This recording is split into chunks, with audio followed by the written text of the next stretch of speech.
Hello students, আজ আমি তোমাদের একাদশ শ্রেণীর পিরিয়ডিক টেবল অর্থাৎ পর্যায় সারণী চ্যাপ্টারের আয়নীয় শক্তি এই বিষয়টি নিয়ে আলোচনা করব। ক্লাসটি সম্পূর্ণ ভিডিও তোমরা দেখবে এবং আয়নীয় শক্তি সম্পর্কে একটি ক্লিয়ার ধারণা এবং তার উপর বিভিন্ন ধরনের প্রবলেম সহজেই সমাধান করার উদ্দেশ্যে যে বিষয়বস্তুগুলো আলোচনা করা হবে সেগুলি তোমরা তোমাদের খাতায় প্রয়োজন মতো নোট করে নেবে এবং পরবর্তী সময়ে সেটাকে দেখে প্র্যাকটিস করার চেষ্টা করবে। দেখবে অতি সহজে আয়নীয় শক্তি অর্থাৎ আয়োনাইজেশন এনার্জি বা আয়োনাইজেশন পোটেনশিয়াল সংক্রান্ত সমস্যাগুলো কত সহজেই তোমরা সমাধান করতে পারবে। চলো কথা না বাড়িয়ে আমরা সরাসরি ক্লাসের দিকে চলে যাই।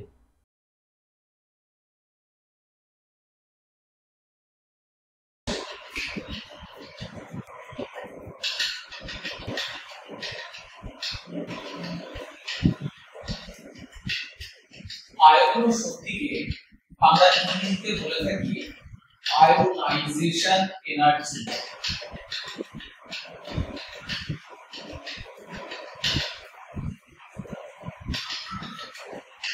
অথবা আমরা একে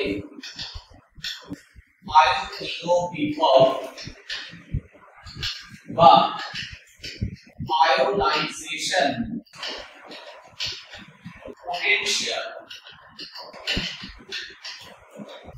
বলেও একে আমরা চিহ্নিত করতে পারি, যে কারণের জন্য আয়নীয় শক্তির সংক্ষিপ্ত রূপ আই অথবা আয়োনাইজেশন পোটেনশিয়ালের সংক্ষিপ্ত রূপ আইপি করা হয়।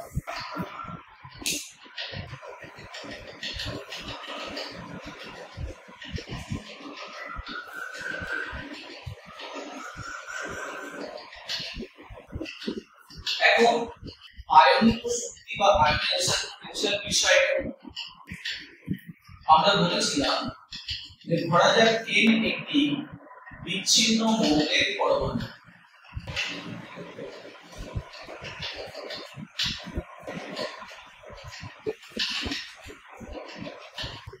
অর্থাৎ এই মৌলের পরমাণুটি অন্য কোনো মৌলের পরমাণুর সঙ্গে যুক্ত থাকবে না। দ্বিতীয়, পরমাণুটিকে গ্যাসীয় অবস্থায় থাকতে হবে।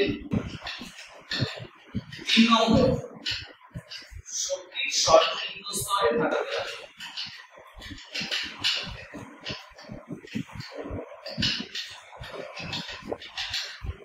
এই রকম কন্ডিশনে আমরা এই মৌলের পরমাণু সর্ববহিস্থ কক্ষ থেকে একটা ইলেকট্রনকে অপসারিত করবে। সর্ববহিস্থ কক্ষ, এই কক্ষ থেকে আমরা ইলেকট্রনকে অপসারিত করব এবং ইলেকট্রনকে অপসারিত করে তাকে আমরা M+ আয়নে পরিণত করব। এই কাজটা করতে গিয়ে আমাকে এখানে যে পরিমাণ শক্তির প্রয়োগ ঘটাতে হবে এই শক্তিটাকে আমরা বলে থাকি আয়নীয় শক্তি। অর্থাৎ ionization energy is the amount of energy which is required to remove an electron from its outermost shell in its gaseous state.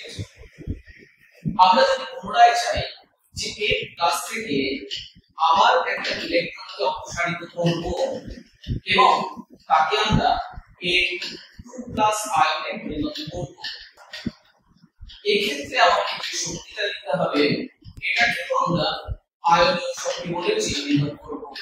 কিন্তু এই আয়নীয় শক্তিটাকে আমরা যদি ফার্স্ট আয়োনাইজেশন এনার্জি ধরি তাহলে this ionization energy is known as second ionization energy।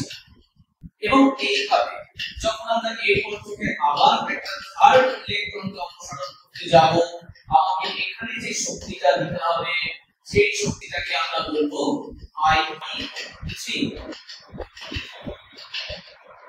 আমি মনে clear করতে পারলাম আয়নীয় শক্তির বিষয়টা কি। তাহলে মূল কথা দাঁড়ালো আয়নীয় শক্তি হচ্ছে মৌলের একটি পরমাণুর সর্ববহিস্থ কক্ষ থেকে একটি ইলেকট্রনকে অপসারিত করতে যে পরিমাণ শক্তি প্রয়োগ ঘটাতে হবে সেই শক্তিটাকে আমরা বলি আয়নীয় শক্তি। এই আয়নীয় শক্তি একটা নির্দিষ্ট মান থাকবে, মানটা I1 থেকে I2 থেকে I3 তে অবশ্যই পরিবর্তিত হবে এবং আমরা দেখে নেব যে এই আয়নীয় শক্তির মানটা যখন I1 থেকে I2 তে যাচ্ছি বা সেখান থেকে I3 তে যাচ্ছি সেটা কিভাবে পরিবর্তিত হবে, অর্থাৎ I1 I2 I3 মানগুলোর মধ্যে কোনটা বড় কোনটা ছোট আমরা সেটাকে ক্যালকুলেট করব। তাহলে এবারে আমাদের আলোচ্য বিষয় হলো I1 এবং I2 দুজনকে আমি নিলাম, এর মধ্যে কোনটির মান বেশি ও কেন আমরা জেনে রাখবো। ধরা যাক এর একটি মৌলের পরমাণু, তার অ্যাটমিক নাম্বার 7। এখন এই n মৌলের পরমাণু থেকে আমাকে একটা ইলেকট্রনকে বার করতে হবে এবং সেটা n প্লাস আয়নে পরিণত হবে। এই অবস্থায় যে অ্যামাউন্ট অফ এনার্জিটা আমাকে দিতে হবে সেই অ্যামাউন্ট অফ এনার্জি আমরা I1 বলে চিহ্নিত করেছিলাম এবং যদি আমরা এর থেকে পুনরায় সেকেন্ড ইলেকট্রনকে অপসারণ করি বা করতে গিয়ে যে শক্তিটা দিতে হবে সেই শক্তিটা আমরা বলেছিলাম I2 হবে। আমাদের প্রশ্ন হলো এই I1 এবং I2 এর মধ্যে কোনটির মান বেশি এবং কেন। আমরা চলে আসি আমাদের উত্তর ব্যাখ্যা করতে গেলে আমরা প্রথমে m পরমাণুর ক্ষেত্রে ক্যালকুলেট করে নেব যে তার ইলেকট্রন কিছু প্রধানের আকর্ষণ বলের মান কত। m পরমাণুর ক্ষেত্রে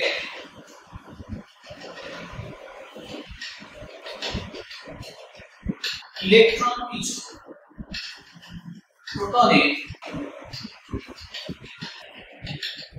আকর্ষণ বল, এটা ক্যালকুলেট করা হয় Z/E দ্বারা।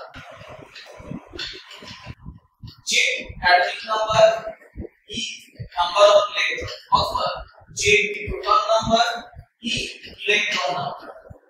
Z proton number, E electron number. লক্ষ্য করো যখন আমার n পরমাণু ছিল তার অ্যাটমিক নাম্বার ছিল Z, সুতরাং n প্রোটন Z সমান কি থাকছে, ইলেকট্রন সেটাও Z, which is equal to 1। কিন্তু যখন আমরা n প্লাস আয়নের ক্ষেত্রে আসছি,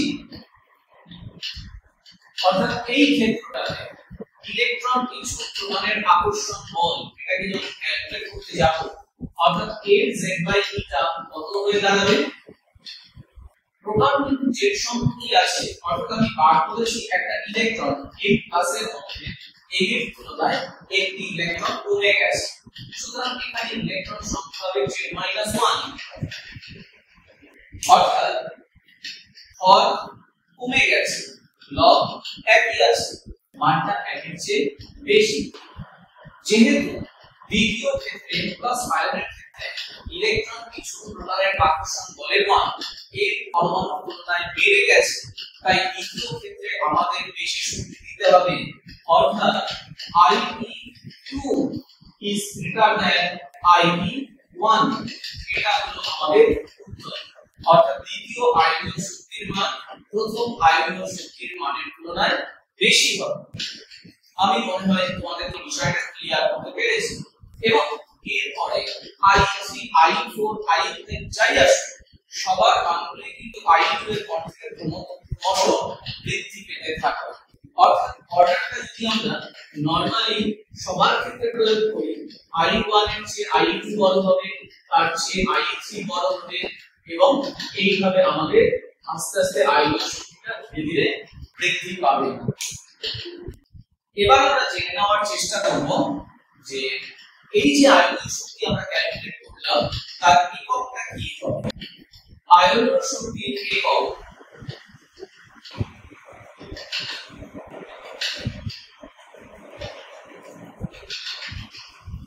দেখো, আয়নীয় শক্তির একক বলতে গেলে এক কথায় এটা একটা এনার্জি এককই আসছে, কারণ এটা ওয়ান টাইপ অফ এনার্জি।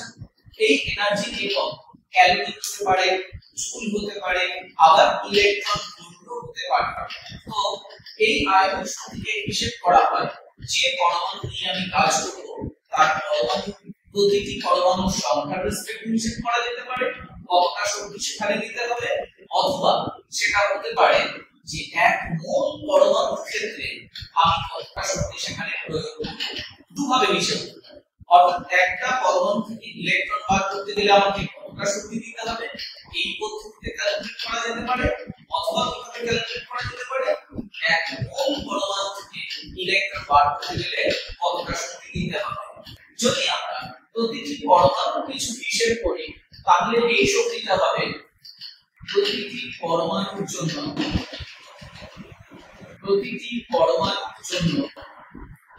এই শক্তিটা হবে EV পার অ্যাটম।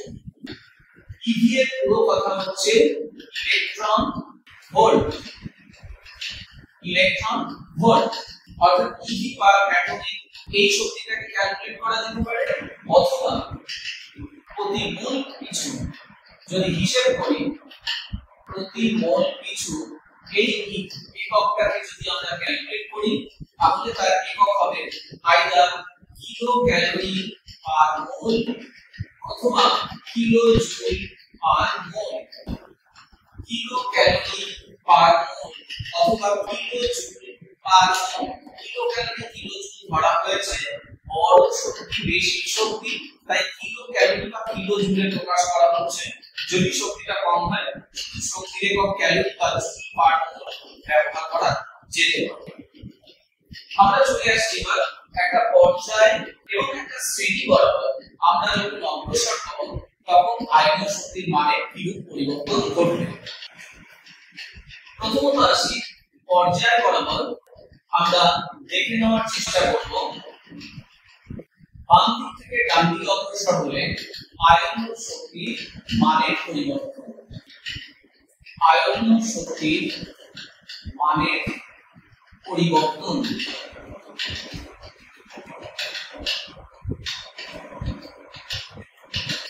পর্যায় বরাবর এই তিন বোঝাচ্ছে বাম দিক থেকে ডান দিকে আয়নীয় শক্তির মানের পরিবর্তন।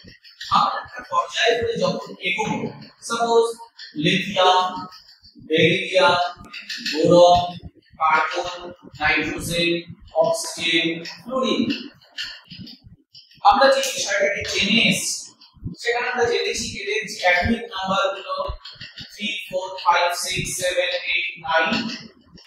এখন প্রত্যেককে নিয়ে আমি অর্ডার হিসেবে ক্যালকুলেট করতে পারবো। আমি প্রথম মৌল এবং লাস্ট মৌল এই দুজনের মধ্যে আমি ক্যালকুলেট করে বুঝিয়ে দেওয়ার চেষ্টা করছি যে বাম দিক থেকে ডান দিকে গেলে আয়নীয় শক্তির মানে কি পরিবর্তন ঘটবে। তো আমরা যখন লিথিয়াম পরমাণু ক্ষেত্রে আসছি আমরা জানি বাম দিক থেকে ডান দিকে এগোলে মৌলের পারমাণবিক ব্যাসার্ধে একটা বিশেষ পরিবর্তন ঘটে, অর্থাৎ বাম দিক থেকে ডান দিকে গেলে ব্যাসার্ধ বৃদ্ধির হ্রাস হয়। কেন হ্রাস হয়? কারণ বাম দিক থেকে ডান দিকে গেলে ইলেকট্রন পিছু প্রোটনের আকর্ষণ বল বৃদ্ধি পায়। এই জন্য বাম দিক থেকে ডান দিকে গেলে পারমাণবিক ব্যাসার্ধ ধীরে ধীরে হ্রাস পায়। আমার প্রশ্ন হলো যে পরমাণুর পারমাণবিক ব্যাসার্ধটা বড় তার নিউক্লিয়াস থেকে সর্ববহিস্থ কক্ষে থাকা ইলেকট্রন এর যে দূরত্ব সেই দূরত্বটা এক্ষেত্রে অনেক বেশি, এক্ষেত্রে অনেক কম। অর্থাৎ এই দূরত্বটা এখানে বেশি, এই দূরত্বটা এখানে কম। দূরত্ব যদি বাড়ে তাহলে আকর্ষণটা কমবে, আর দূরত্ব যদি কমে তাহলে আকর্ষণটা বেশি হবে, বাড়বে। অথবা ঘুরিয়ে বলতে পারি আকর্ষণ যেহেতু বেশি দূরত্বটা কম, আকর্ষণ যেহেতু কম দূরত্বটা বেশি। এবার যদি আমাদের প্রশ্ন করে এই দুটো মৌলের মধ্যে কোনটার থেকে ইলেকট্রন অপসারণ করতে গেলে আমাকে বেশি শক্তি দিতে হবে আর কোন ক্ষেত্রে কম শক্তি দিতে হবে,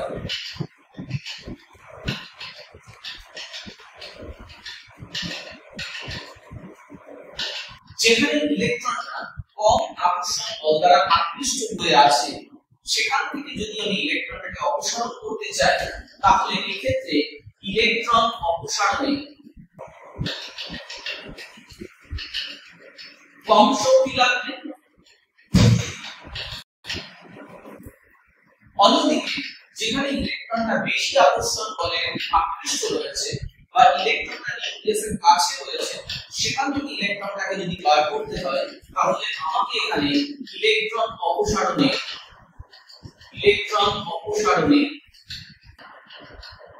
বেশি শক্তি দিতে হবে।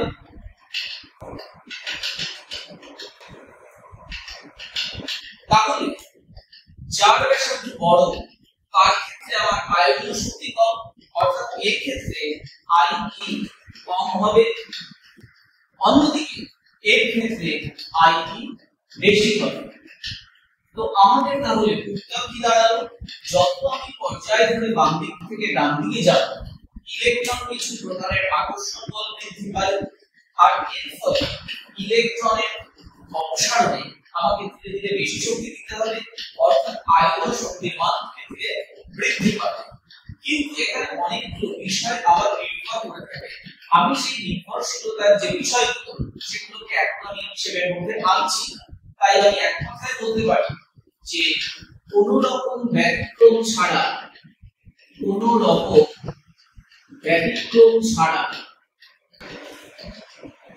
আমরা কি বলতে পারি, আমরা বলতে পারি পর্যায় বরাবর বাম দিক থেকে ডান দিকে আয়তনীয় শক্তির মান ধীরে ধীরে বৃদ্ধি পাবে। কোন রকম ব্যতিক্রম ছাড়া আমরা এই সিদ্ধান্তে উপনীত হতে পারি।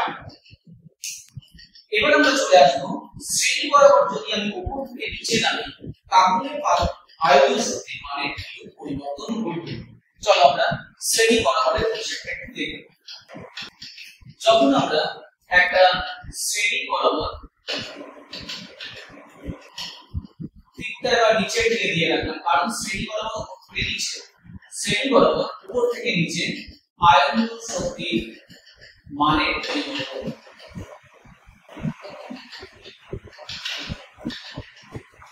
আমরা যখন এটাকে ক্যালকুলেট করতে যাব তখন আমাদের দেখতে হবে যে একটা শ্রেণী বরাবর উপর থেকে নিচের দিকে নামলে ব্যাসার্ধ কি হয়।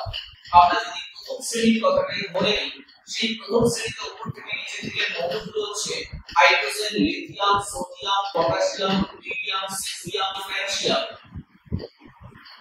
তো উপর থেকে নিচের দিকে নামলে পারমাণবিক ব্যাসার্ধ কিভাবে পরিবর্তিত হয় সেটা আমরা ইতিমধ্যে জেনে এসেছি, সেটা কি বৃদ্ধি পায়।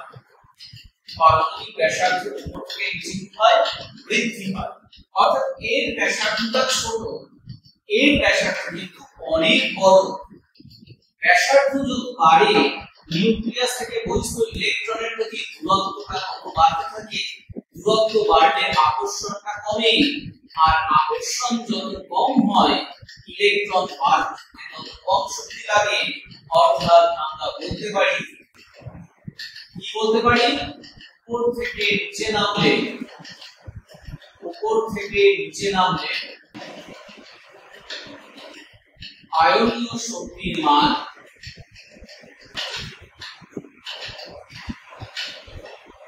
ধীরে ধীরে হ্রাস পায়।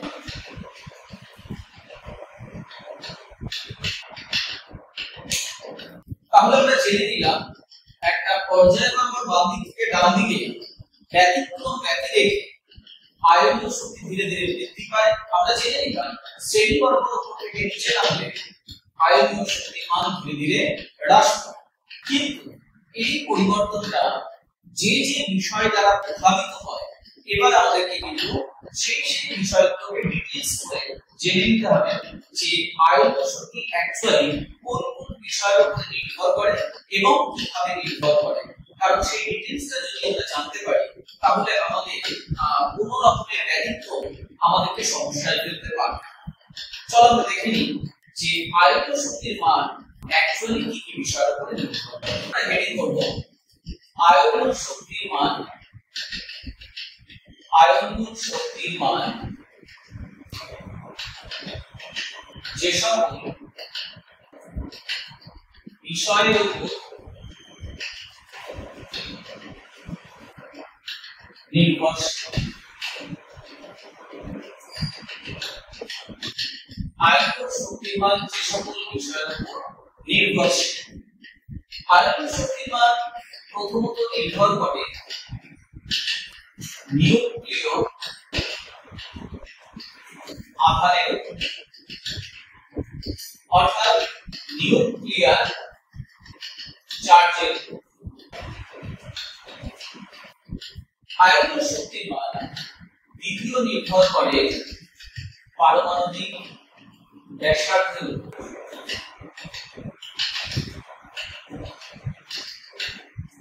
অর্থাৎ অ্যাটমিক রেডিয়াস। তিন নম্বর, আয়নীয় শক্তির মান নির্ভর করে একটি অরবিটালের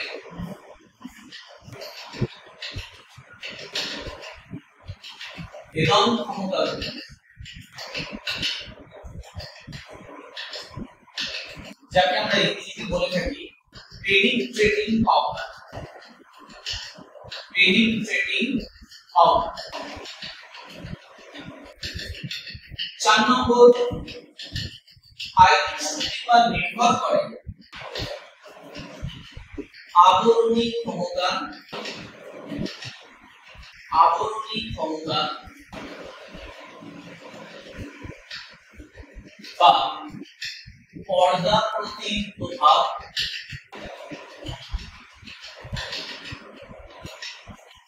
যাকে আমরা বলে থাকি স্ক্রিনিং এফেক্ট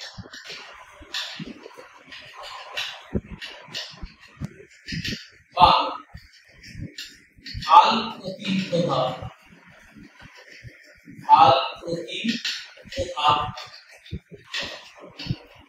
যাকে আমরা বলে থাকি শিল্ডিং এফেক্ট। এছাড়া 5 নম্বর, ইলেকট্রন বিন্যাসের স্থিতিশীলতার উপর।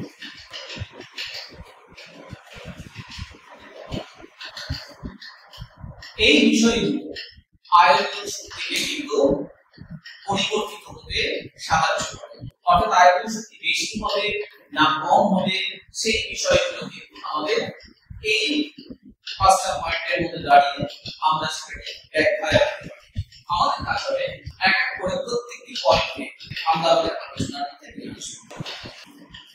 আমরা জেনে নেব যে নিউক্লিয় আধান বা নিউক্লিয়ার চার্জের উপরে আয়নীয় শক্তিটা কিভাবে নির্ভর করে।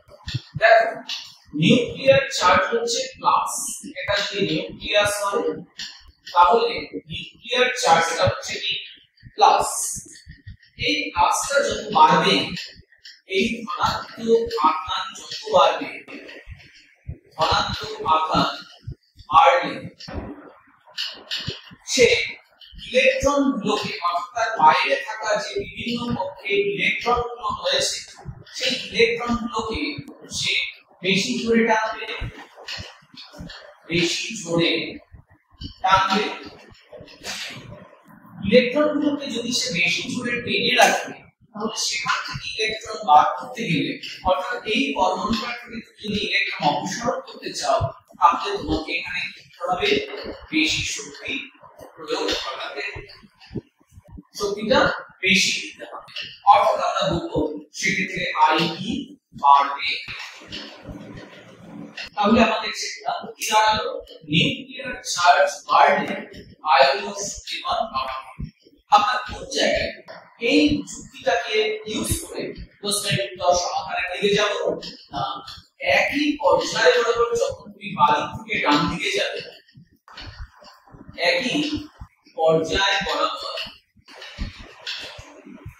বাম দিক থেকে ডান দিকে, এই অ্যারোটা হচ্ছে বাম দিক থেকে ডান দিকে,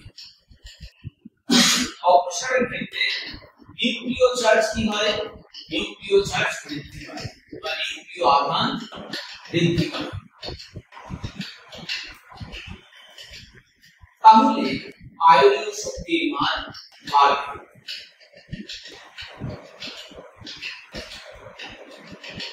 তাহলে নিউক্লিয় চার্জ বৃদ্ধির সঙ্গে সঙ্গে আয়নীয় শক্তির মান বাড়বে। এই যুক্তিটাকে আমরা ইউজ করব একই পর্যায়ে বরাবর মৌলগুলির মধ্যে আয়নীয় শক্তির মানের পরিবর্তন ব্যাখ্যা করতে গেলে আমরা এই পয়েন্টের উপরে চলব। সেকেন্ড পয়েন্ট চলে আসি। সেকেন্ড পয়েন্ট অর্থাৎ 2 নম্বর পয়েন্ট, পারমাণবিক ব্যাসার্ধ। আমরা জেনে এসেছি যে মৌলের পারমাণবিক ব্যাসার্ধ যদি ধীরে ধীরে বড় হতে থাকে তাহলে নিউক্লিয়াস থেকে বহিস্থ ইলেকট্রনের প্রতি যে দূরত্ব, এই দূরত্বটা কি হতে থাকে? বাড়তে থাকে। আর দূরত্ব বাড়লে তার প্রতি নিউক্লিয়াসের আকর্ষণ কি হয়? কমতে থাকে। ফলে ইলেকট্রনটাকে বার করতে কম শক্তি দিতে হয়। অর্থাৎ এই দুটো মৌলের মধ্যে এখান থেকে আমি ইলেকট্রন অপসারণ করতে গেলে আমাকে কম শক্তি প্রয়োগ করতে হবে। তাহলে সিদ্ধান্ত কি? সিদ্ধান্তটা হলো এটাই, পারমাণবিক ব্যাসার্ধ বাড়লে, পারমাণবিক ব্যাসার্ধ বাড়লে আয়নীয় শক্তির মান, আয়নীয় শক্তির মান, আয়নীয় শক্তির মান হ্রাস পায়। পারমাণবিক ব্যাসার্ধ যত বাড়বে আয়নীয় শক্তির মান তত হ্রাস পাবে। তাহলে এই যে যুক্তিটা, অর্থাৎ পারমাণবিক ব্যাসার্ধের দ্বারা আমি যদি ক্যালকুলেট করতে চাই যে আয়নীয় শক্তির মান বাড়ছে না কমছে, এই পয়েন্টটাকে আমি, এই যুক্তিটাকে আমি কোন ক্ষেত্রে ইউজ করব? না, এই যুক্তিটাকে আমি ইউজ করব যখন মৌলগুলো একই পর্যায়ে থাকবে, যখন মৌলগুলি একই পর্যায়ে, একই শ্রেণীতে থাকবে, একই শ্রেণীতে থাকবে, সেক্ষেত্রে এই যুক্তি অ্যাপ্লাই করতে হবে।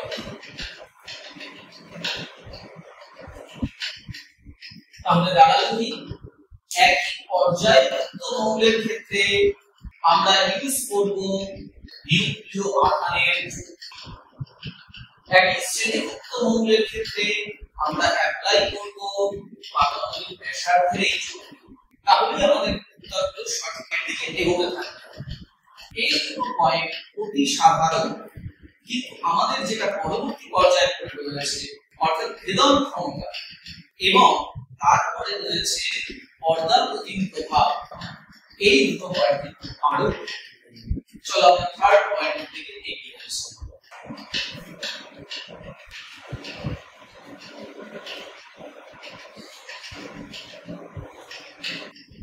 থার্ড পয়েন্ট হলো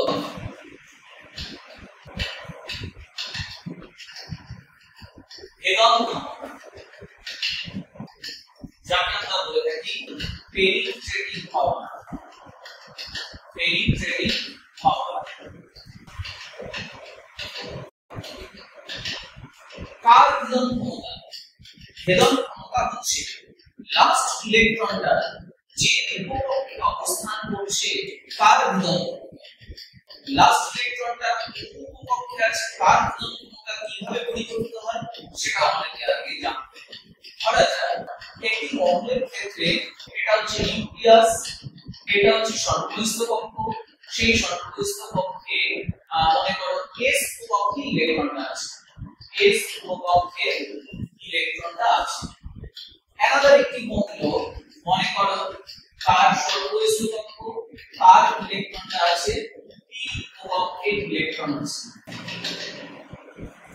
আমি থার্ড আরেকটি মৌল ধরে নিচ্ছি, ধরো এ ডি উপকক্ষে ইলেকট্রন আছে।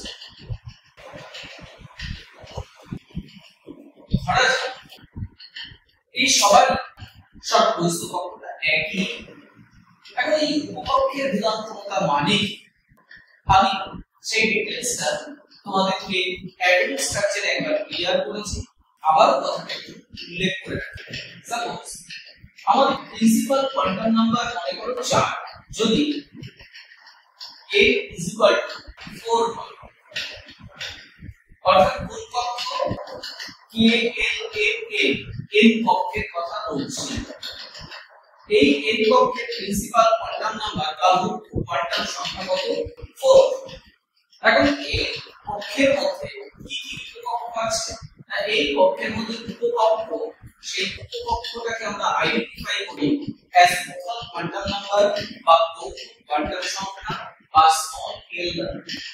স্মল l এর মান হবে 0, 1, 2, 3, কারণ এই নট বা এই ইউটা আমরা অলরেডি অ্যাটমিক স্ট্রাকচারে পড়ে এসেছি। l এর মান নির্ভর করে 0 থেকে স্টার্ট হয় n-1 এ শেষ হয়। তো এই যে ভ্যালুগুলো পেলাম, এরা কোন উপকক্ষ? এটা s উপকক্ষ, এটা p উপকক্ষ, এটা d উপকক্ষ এবং এটা f উপকক্ষ। তো এটাকে আমরা বলবো 4s উপকক্ষ, এটাকে 4p উপকক্ষ, এটা 4d উপকক্ষ, এটা 4f উপকক্ষ।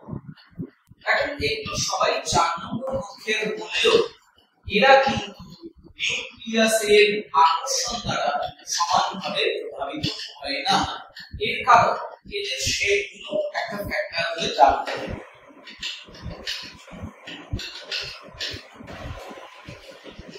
এদের শেপগুলোর ক্ষেত্রে আমাদের পরিষ্কার বলে দেওয়া আছে যে একমাত্র l যখন n-1 এর সমান হবে তার শেপটাই হবে কি?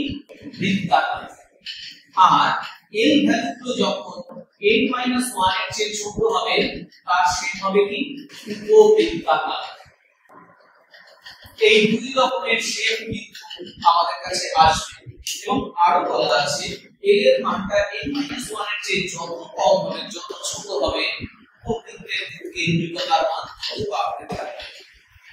তো আমরা এখানে নিউক্লিয়াস এটা ধরে নিচ্ছি আমাদের সেই 4 নম্বর কক্ষ, অর্থাৎ n কক্ষ। এখন n কক্ষের মধ্যে যে 4টি উপকক্ষ আছে, এই 4টি উপকক্ষের মধ্যে কোন উপকক্ষের শেপ বৃত্তাকার হবে সেটা আমাদের এই নিয়ম বলে দিচ্ছে। অর্থাৎ l এর মানটা যেখানে n-1 এর সমান, অর্থাৎ কোন মানটার কথা বলা হচ্ছে? এই মানটার কথা বলা হচ্ছে। এর ভ্যালু কত? 3, which is equal to n-1। সুতরাং এই উপকক্ষটা কেন শেপযুক্ত হবে? বৃত্তাকার। অর্থাৎ এইটা হলো আমাদের বৃত্তাকার।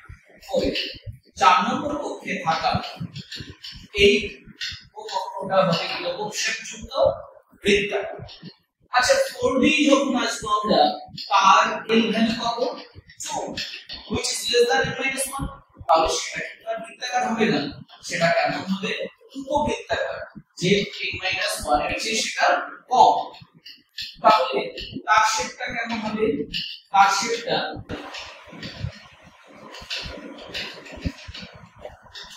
এই ধরনের উপবৃত্তাকার 4d।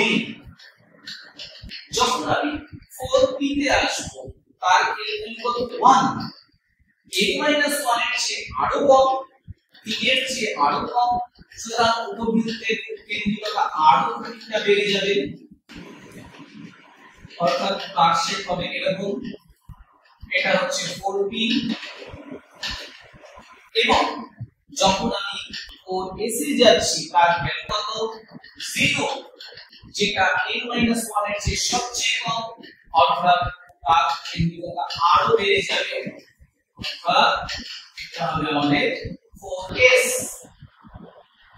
এখন যদি আমরা একটু লক্ষ্য করি, তাহলে দেখো 4 নম্বর কক্ষে থাকা 4s কক্ষ একমাত্র নিউক্লিয়াসের অতি নিকটে তারপরে কি এসছে 4b, তারপরে কি এসছে 4d এবং সবচেয়ে দূরে আছে 4a। তাহলে অন্তর্বর্তীত অনেক কক্ষ রয়েছে, কে কক্ষ আছে, এল কক্ষ আছে, এফ কক্ষ, তারপরে তো এই এফ কক্ষ। তাহলে অন্তর্বর্তী কক্ষগুলোকে ভেদ করে কোন কক্ষটা নিউক্লিয়াসের অতি নিকটে চলে আসলো, এস উপকক্ষ। অর্থাৎ আমরা যদি বিভিন্ন উপকক্ষের মিলন ক্ষমতার ক্রম লিখি, বিভিন্ন উপকক্ষের মিলন ক্ষমতার ক্রম, এই ক্রমটাকে যদি আমরা লিখি তাহলে আমরা পাবো এস এর মিলন ক্ষমতা সবচেয়ে বেশি, তারপরে পি এর মিলন ক্ষমতা, তারপরে ডি এর মিলন ক্ষমতা এবং সবচেয়ে মিলন ক্ষমতা পাওয়া এফ উপকক্ষে। এস এর পেনিট্রেটিং পাওয়ার সবচেয়ে বেশি, এস নিউক্লিয়াসের একদম নিকটে চলে যাচ্ছে, তারপরে পি, তারপরে ডি এবং তারপরে এফ থাকছে। এবার দেখো যে উপকক্ষটা নিউক্লিয়াসের অতি নিকটে চলে আসতে পারছে তার প্রতি তো নিউক্লিয়াসের আকর্ষণ সবচেয়ে বেশি থাকবে। যে উপকক্ষটা নিউক্লিয়াসের কাছে এগোতেই পারছে না সেই উপকক্ষে থাকা ইলেকট্রনের প্রতি নিউক্লিয়াসের আকর্ষণটাও কম থাকবে। তাহলে কোন উপকক্ষের ইলেকট্রনের প্রতি নিউক্লিয়াসের আকর্ষণ বেশি থাকবে? এস উপকক্ষের ইলেকট্রনের প্রতি নিউক্লিয়াসের আকর্ষণ পি উপকক্ষের চেয়ে বেশি। আবার পি উপকক্ষের ইলেকট্রনের প্রতি নিউক্লিয়াসের আকর্ষণ ডি উপকক্ষের চেয়ে বেশি। আবার ডি উপকক্ষের ইলেকট্রনের প্রতি আকর্ষণ বল এফ উপকক্ষের চেয়ে বেশি। এখন যে উপকক্ষের ইলেকট্রনের প্রতি নিউক্লিয়াসের আকর্ষণ যত বেশি হবে তাহলে সেই উপকক্ষ থেকে ইলেকট্রন বার করতে গেলে আমাকে তত বেশি শক্তি দিতে হবে। তাহলে হিসেব কি দাঁড়ালো? হিসেব দাঁড়ালো যে উপকক্ষের ভেদন ক্ষমতা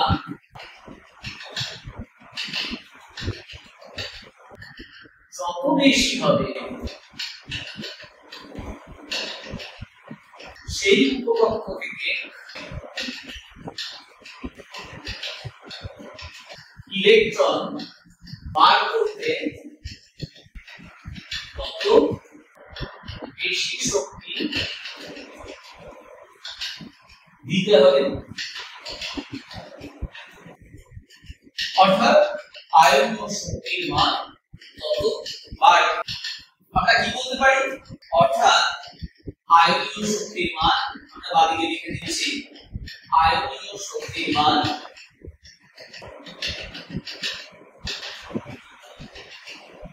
তত বাড়ে। তাহলে আমাদের এই জায়গাটা যে বিষয়টা মাথায় রাখতে হবে সেই বিষয়টা কি, আমি ইলেকট্রনটাকে কোন উপকক্ষ থেকে বার করছি সেটা যদি একই কক্ষে এস থেকে বার করতে চাই আমাকে বেশি শক্তি দিতে হবে, আয়নীয় শক্তি বেশি হবে। আমি যদি বি থেকে বার করতে চাই একটু কম শক্তি লাগবে, বি থেকে আরেকটু কম, আর এফ থেকে সবচেয়ে কম শক্তি লাগবে। কারণ এফ এর মিলন ক্ষমতা সবচেয়ে কম, এফ এর প্রতি নিউক্লিয়াসের আকর্ষণ হচ্ছে সবচেয়ে কম। এইভাবে আমাদের আয়নীয় শক্তিটা প্রভাবিত হবে এই মিলন ক্ষমতার উপর দাঁড়িয়ে, অরবিটালের মিলন ক্ষমতার উপর দাঁড়িয়ে। আমরা এক্সাম্পলে আসবো, একটু পরে আসছি, কারণ আমাদের পরবর্তী আরেকটি পয়েন্ট আছে যেটা আমাদের অনেক বেশি প্রভাবিত করে এই আয়নীয় শক্তির পরিবর্তনের ক্ষেত্রে। আর সেটা কি? সেটা হলো পর্দাপথী প্রভাব বা স্ক্রিনিং এফেক্ট বা শিল্ডিং এফেক্ট। তাহলে এবার আমরা চলে আসি আবরণী ক্ষমতা কি জিনিস এবং সেটা কিভাবে আমাদের আয়নীয় শক্তি নির্ণয়ের ক্ষেত্রে প্রভাবিত করে।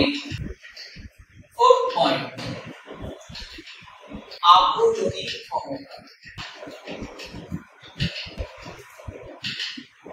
আগে আমাকে জানতে হবে এই আবরণী ক্ষমতা বা স্ক্রিনিং এফেক্ট বা শিল্ডিং এফেক্ট,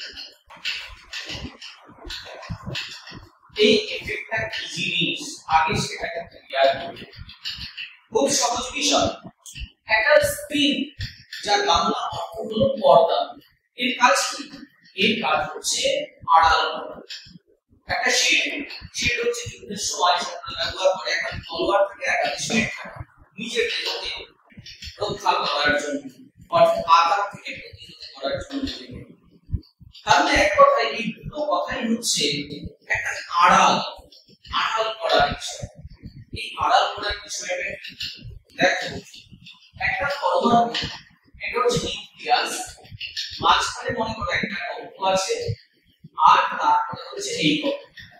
আমরা এই কক্ষ থেকে ইলেকট্রনটা বার করতে চাইছি। এই মাঝখানে এই কক্ষটা থাকার রেখে কখনো বাইরের কক্ষে ইলেকট্রন থাকে না, নিয়ম অনুসারে এই কক্ষে যতটুকু ইলেকট্রন থাকার ততটুকু থাকবে।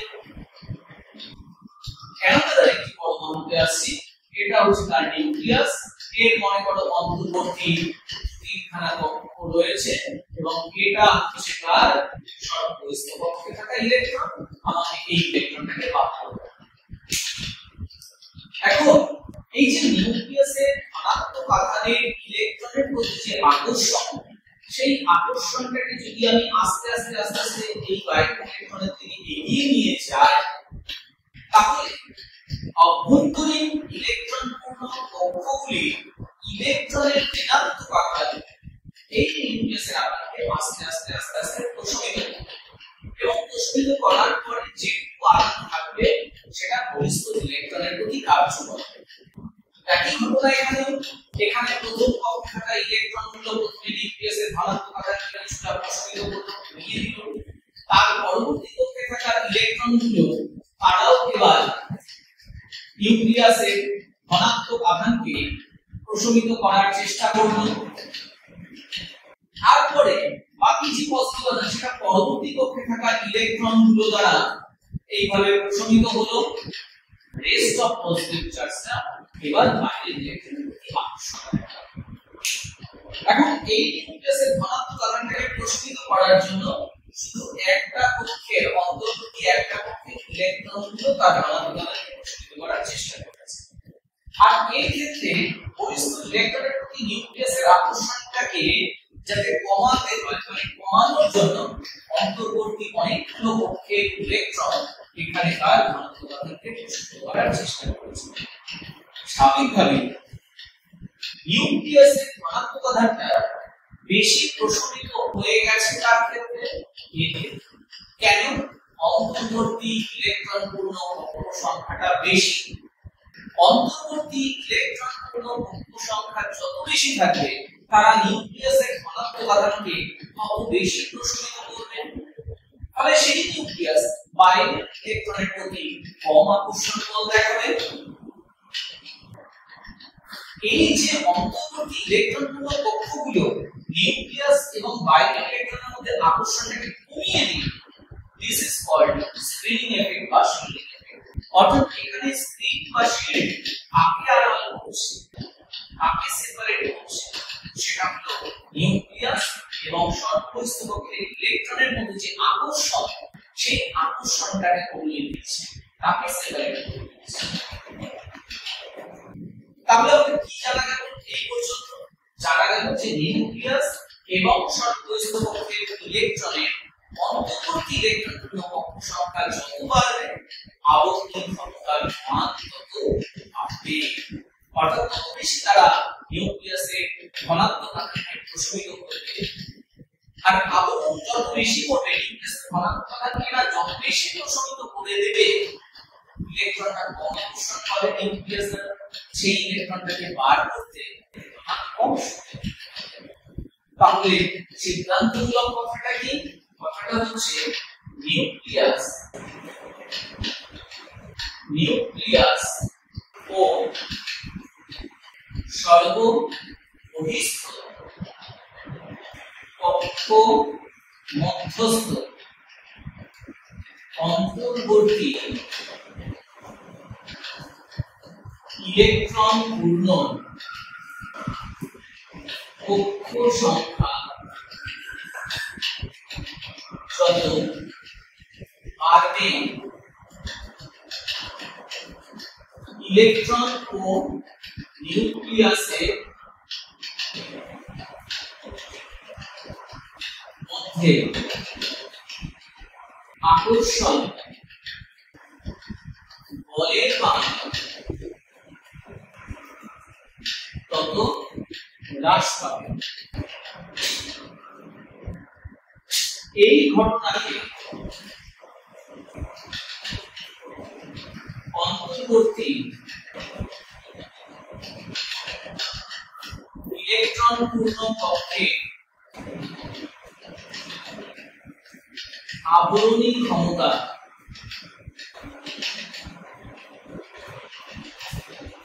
বা পর্দা প্রতি প্রভাব বলে। ফলে সেই ক্ষেত্রে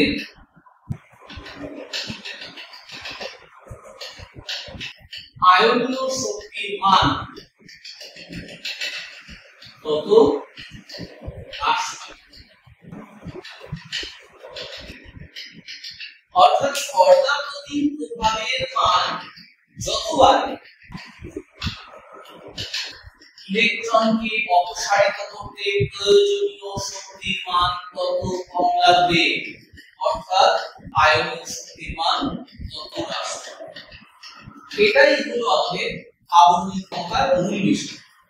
কিন্তু দেখলাম শুধু অন্তর্বর্তী ইলেকট্রন কক্ষের আলোচনা, কিন্তু এবার আমরা দেখব অন্তর্বর্তী ইলেকট্রন কোন কক্ষে আছে এবং সেই কক্ষ অনুসারে এই আবরণী ক্ষমতার মান প্রভাবিত হয়। কিভাবে হয় এবার আমরা সেই আলোচনায় চলে যাই যে একটা কক্ষ কিভাবে নিউক্লিয়াসের ধনাত্মক আধানকে আড়াল করে বা আবরণ করে। বিভিন্ন উপকক্ষে এই আবরণী ক্ষমতার ক্রমটা আমাদের জানতে হবে। বিভিন্ন উপকক্ষে আবরণী ক্ষমতার ক্রমটা আমাদেরকে জানতে হবে। ধরো এটা একটা মৌলের নিউক্লিয়াস, এটা সর্ববহিস্থ কক্ষে থাকা একটা ইলেকট্রন যাকে আমরা বার করব বলে আয়নীয় শক্তি ক্যালকুলেট করতে যাচ্ছি। এখন এর মধ্যে অন্তর্বর্তী অনেক কক্ষই রয়েছে, আমি আর কক্ষগুলোতে ডিটেইলসে যাচ্ছি না।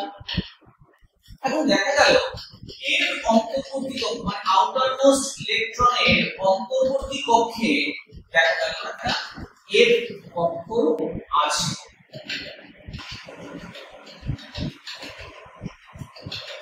ভালো করে শুনতে। এনাদের একটি পরমাণু, আর এটা নিউক্লিয়াস, এটা তার সর্ববহিস্থ কক্ষ, এখানে একটা ইলেকট্রন রয়েছে, এই ইলেকট্রনটা আমাদের বার করতে হবে। দেখা গেল তার ইলেকট্রন বিন্যাসে দেখা যাচ্ছে অন্তর্বর্তী কোনো একটা কক্ষে ডি উপকক্ষ আছে, এফ নেই কিন্তু ডি উপকক্ষ আছে। বা আরেকটা পরমাণু, তার নিউক্লিয়াস, এটা সর্ববহিস্থ কক্ষ, এখান থেকে ইলেকট্রনটাকে বার করতে হবে, কিন্তু তার অন্তর্বর্তী কক্ষে কোনো এফও নেই, ডিও নেই, হয়তো পি উপকক্ষ অবধি আছে।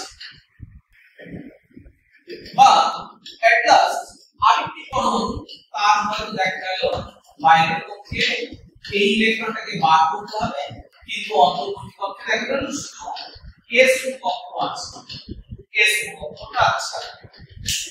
আমাকে ক্যালকুলেট করতে যে এই ইলেকট্রনটা বার করতে বেশি শক্তি লাগবে নাকি এখানে বেশি শক্তি, নাকি এখানে বেশি শক্তি, না এখানে বেশি শক্তি লাগবে। আর এই ব্যাখ্যাটা আমি কি করে পাবো? আমার দেখতে হবে অন্তর্বর্তী যে ইলেকট্রনগুলো তারা কিভাবে নিউক্লিয়াসের এই আকর্ষণটাকে বেশি আবরণ করতে পারে, নিউক্লিয়াসের ধনাত্মক আধানটাকে বেশি প্রসারিত করে দিতে পারে। যে নিউক্লিয়াসের ধনাত্মক আধানকে বেশি প্রসারিত করে দিতে পারবে সেই ক্ষেত্রে নিউক্লিয়াস বাইরের ইলেকট্রনের আকর্ষণ কম দেখাবে। তো এই যে অন্তর্বর্তী বিভিন্ন কক্ষগুলোতে থাকা আমি যে কক্ষগুলোকে ধরে নিয়েছি, এই কক্ষগুলো কিভাবে নিউক্লিয়াসের আধানকে প্রসারিত করবে বা আবরণ করবে বা আড়াল করবে, না সেটা নির্ভর করে তাদের ভেদন ক্ষমতার উপরে।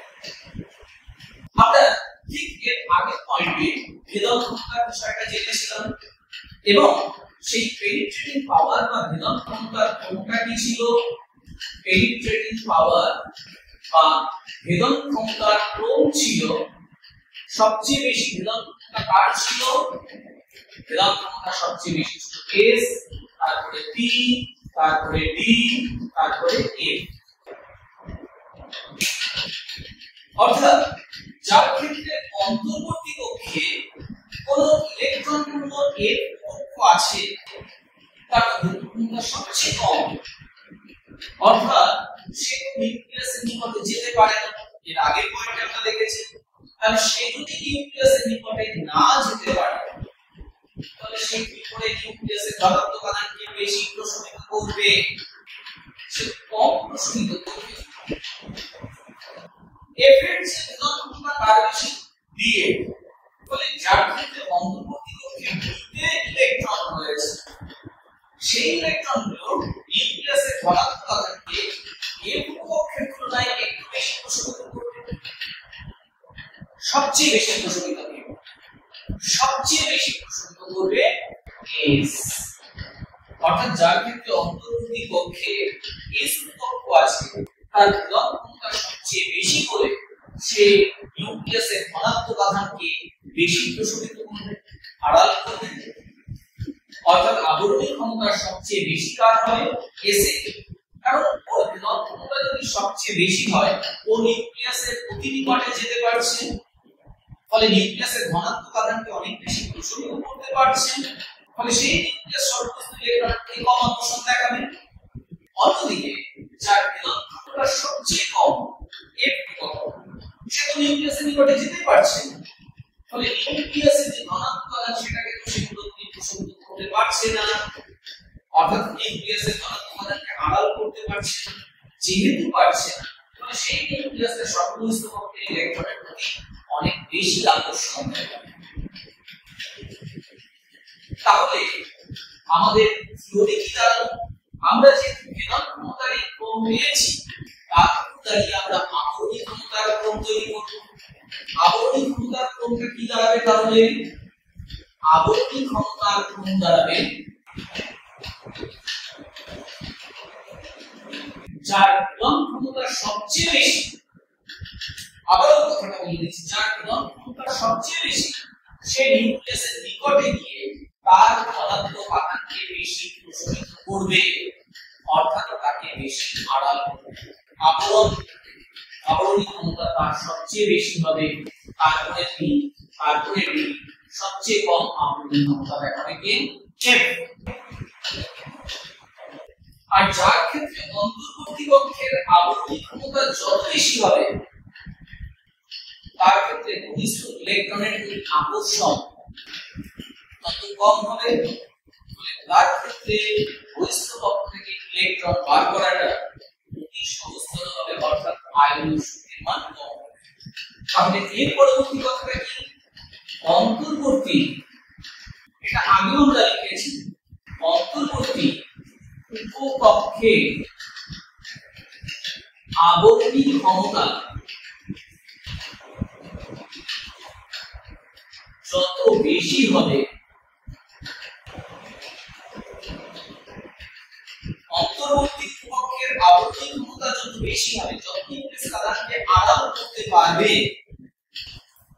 বাইরের ইলেকট্রন প্রতি আকর্ষণ কমবে, ইলেকট্রন বার করতে কম শক্তি লাগবে। অর্থাৎ আয়নীয় শক্তির মান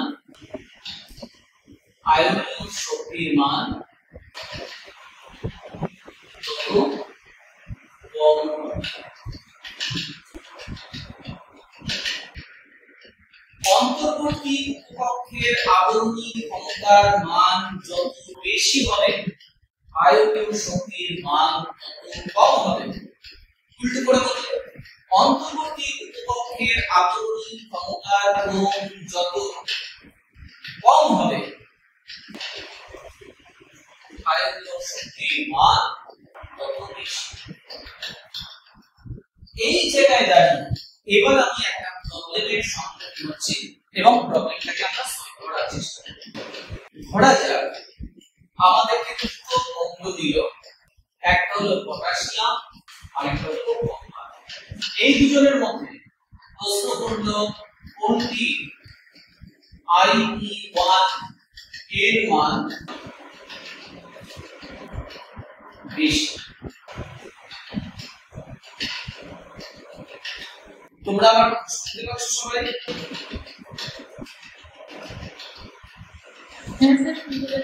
ওকে, পটাশিয়াম ও কপার কোনটির I1 এর মান বেশি, এটা আমাদের সম্পর্ক। আমি সোজা চলে যাই, প্রথমত পটাশিয়াম 19 তার ইলেকট্রন বিন্যাসটা করে 1s2 2s2 2p6 3s2 3p6 4s1।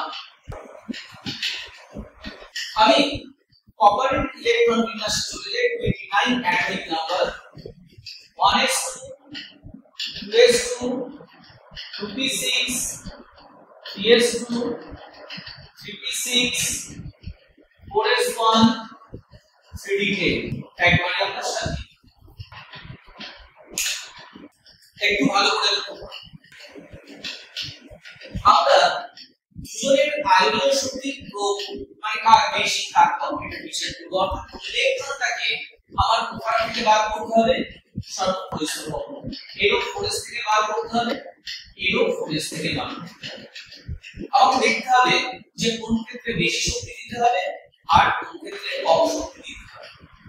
তো এটা ক্যালকুলেট করতে গেলে আমাকে কি করতে হবে, আগে অন্তর্বর্তী ইলেকট্রন পূর্ণ কক্ষগুলোর দিকে তাকাতে, তাদের আবরণী ক্ষমতার হিসেবটা আমাদের কাছে আছে।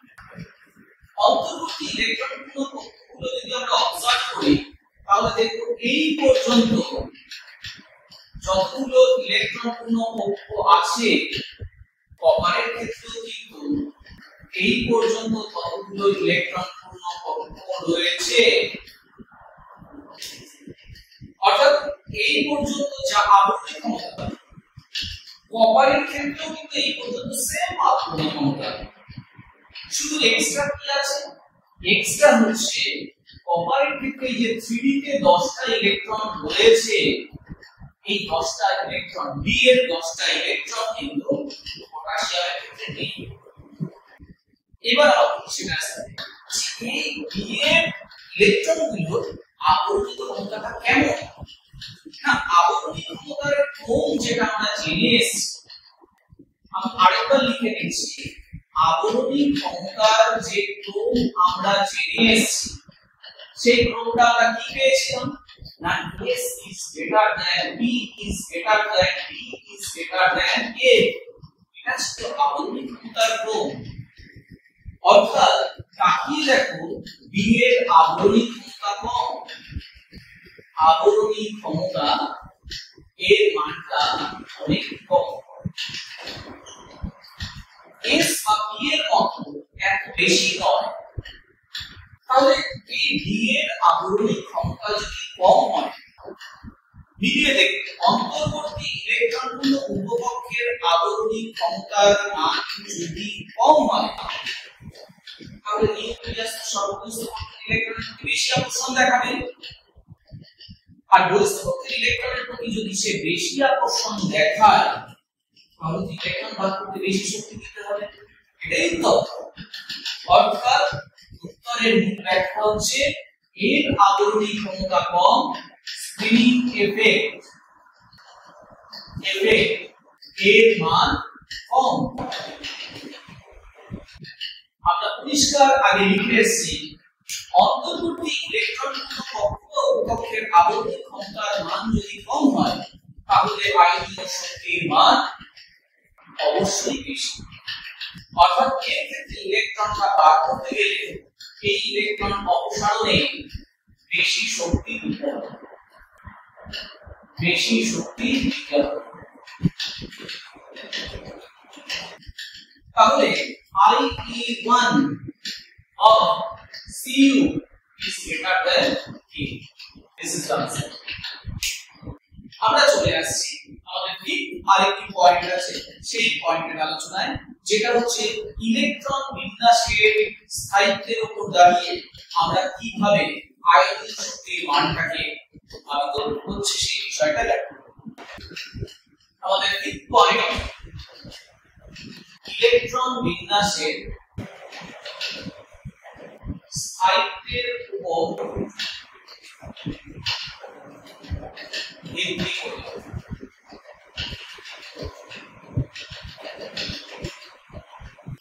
দেখো একটা মৌলিক ইলেকট্রন বিন্যাস, সেই ইলেকট্রন বিন্যাসটা সুস্থিত নাকি সুস্থিত নয় এর মূল ব্যাখ্যা দিয়েছিলেন বিজ্ঞানী কুনস রুলে। কুন কি বলেছিলেন? কুনের সূত্রের মূল কথা ছিল, কুনস রুলের কথাটা ছিল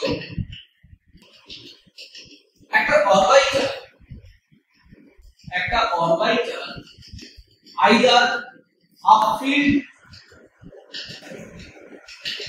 বা ফুল-ফিল্ড অর্ধপূর্ণ ইলেকট্রন অর্ধপূর্ণ বা ইলেকট্রন পূর্ণ এই অবস্থায় থাকলে সেটা মোর স্টেবল। এটাই ছিল কুনস রুলের মূল।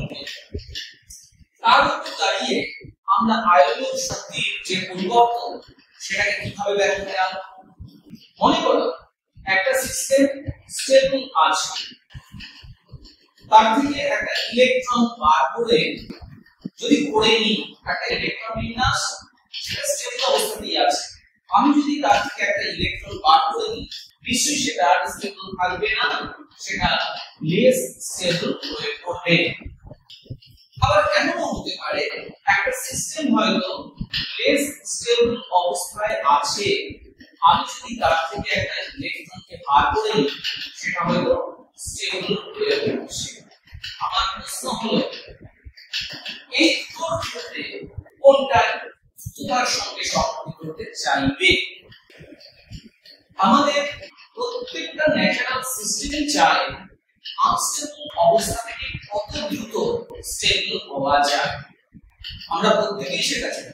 আমরা সবসময় অস্থায়ী বা অস্থির অবস্থা থেকে সবসময় স্থির হতে চাই, স্টেবল হতে চাই, সুস্থিত হতে চাই।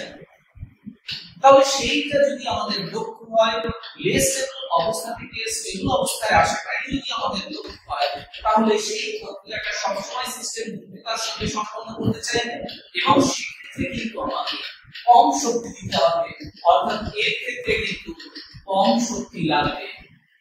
কারণ সিস্টেমটা লেস স্টেবল থেকে স্টেবল হতে যাচ্ছে, ইলেকট্রন ছাড়লেই সে স্টেবল হবে, তাই কম শক্তি দিলেই সে স্টেবল হওয়ার দিকে এগিয়ে যাবে, অর্থাৎ সেক্ষেত্রে আই কিন্তু কম হবে। অন্যদিকে একটা সিস্টেম নিজেই যদি স্টেবল থাকে, একটা সিস্টেম স্টেবল, তাহলে সে তো সুস্থিত। এবার তুমি যদি সেখান থেকে চাও ইলেকট্রন বার করতে, সে চাইবে না, আনস্টেবল হতে কেউই চায় না। ফলে সেইটা যদি তুমি ঘটাতে চাও, তাহলে এক্ষেত্রে তোমাকে কিন্তু বেশি শক্তি দিতে হবে, অর্থাৎ এক্ষেত্রে কিন্তু আই এর মান বেশি, আই এর মানটা কিন্তু সেক্ষেত্রে বেশি।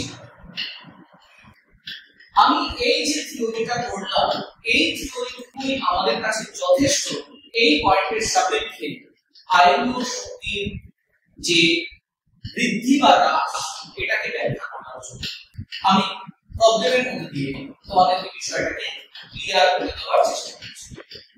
ধরো আমাদেরকে প্রশ্ন করলো বেরিলিয়াম